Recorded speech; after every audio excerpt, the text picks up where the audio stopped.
और तुसी मदीने की रियासत च मैनू किस चीज की सजा दी? मेरे ते कलाशनकोव, पिस्तौल, जुवारिया, कब्जा ग्रुप, टैंकर अगवा किया। इन्हां दे कानून दा असीं फॉलो करिए, ये क्यों ना करन? मामे लगदे पाकिस्तान या काज़े आज़म इन्हां दा रिश्तेदार सी। इन्हां दा मान कुरान हो रहे, इन्हां दा मजहब ही हो रहे, इन्हां दे हक च फैसला आ जावे ते ठीक है, ते जेड़ा ना आए वो बुरा है। देखो अल्लाह दी कुदरत, मैं सच बोलना, फवाद चौधरी जेड़ा ना इहनूं सजा मिलनी चाहिए। अज भी कहना, मैं कहना वा, मैनूं मरवा दो, जो मर्जी करो।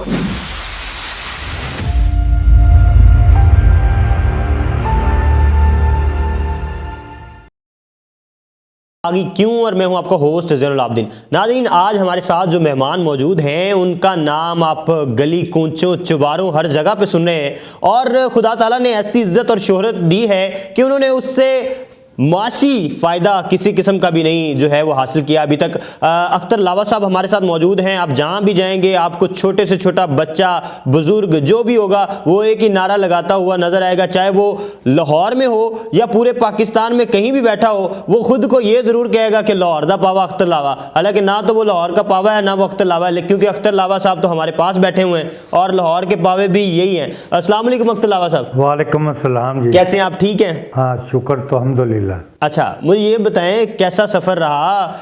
एंजॉय कर रहे हैं सारी चीज़ को?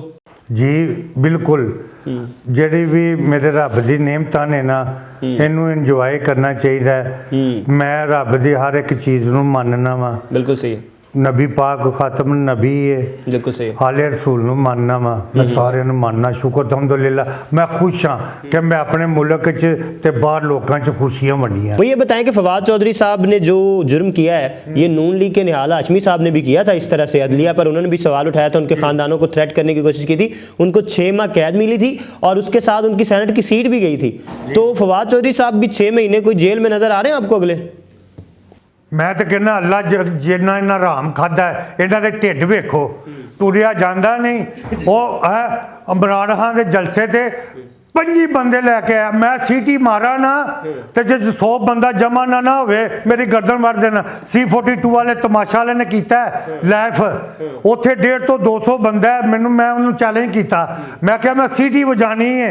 तो देखो लोगों का प्यार असली है वे। फवाद चौधरी के नाल ते बंदा ही कोई नहीं, तो यह जरा जिन्होंने बुलाया गिल नू बुलाया बाहरों, असी मर गए हैं, अख्तर लावा मर गया, तुसी मर गए हो। कौन मर गया? इतने ईमानदार लोग नहीं, बाहरों मंगा के तो उन्होंने याशर जुल्फी बाहरी कौन है? शहजाद अकबर। शहजाद अकबर ये मामे लगते ने, शहीद असी होइए, पाकिस्तान साडा, नैशनैलिटी साडे कोल, ते बाहरों बुला के करवाए। Why somebody tell me, दसो मैनू। नहीं देखे ना, फवाद चौधरी साहब जो हैं उन्होंने जैसे आपके बारे में नासिर मदनी साहब ने बात की और आपकी पर्सनल लाइफ पे बात की, इसी तरह से उन्होंने इलेक्शन कमिश्नर, उनके अरकान, इलेक्शन कमिश्नर के अरकान और उनके ख़ानदानों को धमकाया बाकायदा तौर। तो आप समझते हैं कि इसकी कुछ सज़ा मिल सकती है उन्हें? अभी 2 दिनों का रिमांड तो मिला। देखो जी, साडे जिन्हों अदारे इन्होंने बनाए ने, सियासियों ने बनाए ने, पार्लीमेंट बड़ा छोटा, इन्हों के कानून का असी फॉलो करिए, ठीक है। ये क्यों ना कर? मामे लगते हैं पाकिस्तान या काज़े आज़म इन्हों का रिश्तेदार सी, जिन्ना खून इन्होंने बहाया झूठ बोलते हैं। खून जदों गया गरीब का गया, ठीक है। जो पाकिस्तान जो इंडिया चो मुसाफर होके आए ने, ट्रेनों के थले कौन आए?